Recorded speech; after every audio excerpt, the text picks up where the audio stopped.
Bienvenue dans notre bulletin d'information hebdomadaire. Je suis Rocarole Landong, votre présentateur sur KDVox. Cette semaine, nous vous apportons les dernières nouvelles de la République centrafricaine, couvrant divers domaines allant de l'environnement à la politique, en passant par la culture et la sécurité. Restez à l'écoute pour suivre les événements importants de notre pays. Le jeudi 21 mars 2024, le directeur pays du WWF, Dr Étienne Longe, a présidé une conférence débat à l'université de Bangui. Cette rencontre, organisée dans le cadre de la célébration de 1 heure pour la Terre, édition 2024, a réuni les étudiants de la faculté des sciences. Le thème de la conférence, réduire l'empreinte carbone vers le net zéro, a permis de sensibiliser les défis liés à la dégradation de la planète et de la biodiversité. Dr Longe a souligné l'importance de sensibiliser les étudiants, considérés comme l'avenir, pour qu'ils puissent propager le message de protection de l'environnement dans toutes les sphères de la société. Passons maintenant à la scène culturelle pour découvrir les dernières nouvelles du monde artistique. Le documentaire Le Fardeau, réalisé par Elvis Sabin Ngaïbino, est en compétition au Festival Cinéma du Réel à Paris.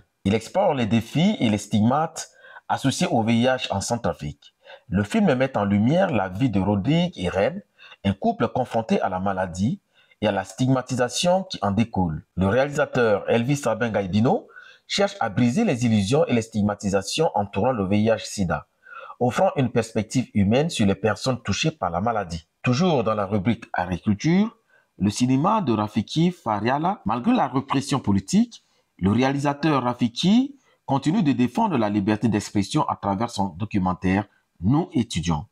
Le film offre une perspective sur la réalité des étudiants de l'université de Bangui en République centrafricaine. D'un regard sur la culture, passons maintenant au développement politique et institutionnel dans notre pays. Comme nous l'avons souligné dans le bulletin précédent, nouveau conseil constitutionnel en Centrafrique. Vendredi 22 mars, à Bangui, les nouveaux membres du conseil constitutionnel ont prêté serment, marquant ainsi la fin du mandat en cours. Conformément à la nouvelle constitution adoptée en 2023, le mode de désignation des membres a changé, passant de 9 juges élus par leur pairs à 11, donc 5 élus. Cette évolution marque une transition significative dans le système judiciaire du pays. Passons maintenant dans les récents développements en matière de santé et de sécurité en République centrafricaine. Drame et révélation dans le secteur de la santé dans le pays. La tragique histoire de Madame Claire Sylvine Somsé a mis en lumière la réalité sombre du détournement systématique d'équipements médicaux en Centrafrique. Victime d'un accident vasculaire cérébral à Bangui, Madame Somsé a été confrontée à un manque criant d'équipements médicaux adéquats pour son traitement. Cette situation a révélé un détournement massif et systématique d'équipements médicaux, mettant en danger la vie des patients. Incendie dévastateur au marché de Kilomètre 5 à Bangui. Le marché de Kilomètre 5 à Bangui a été ravagé par un violent incendie le mardi 26 mars, causant la destruction d'au moins une dizaine de magasins.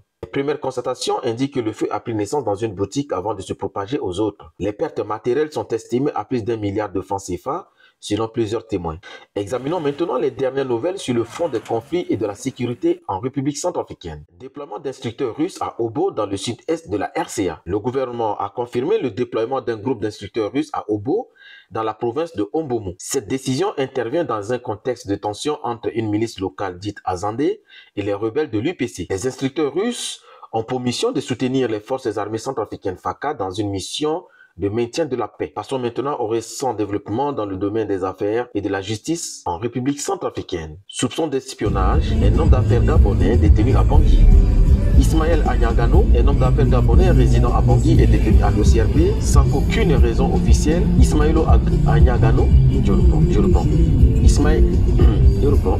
Ismaël Anyagano, un homme d'affaires gabonais résident à Bangui, est détenu à l'OCRB sans aucune raison. Je reprends. Ismaël Anyagano, un homme d'affaires gabonais résident à Bangui, est détenu à l'OCRB sans qu'aucune raison officielle n'ait été donnée. Cependant, selon des informations obtenues par RFI, Anyagano est soupçonné d'espionnage et de corruption. Les accusations portées contre lui incluent l'espionnage, le faux et l'usage de faux, ainsi que la transmission d'informations au service de renseignement gabonais. Ceci conclut notre bulletin d'information pour cette semaine. Restez à l'écoute pour plus de mises à jour sur les éléments en République centrafricaine. Je suis Rocarole Landong. Informer, sensibiliser et donner la parole, c'est notre engagement. À la prochaine.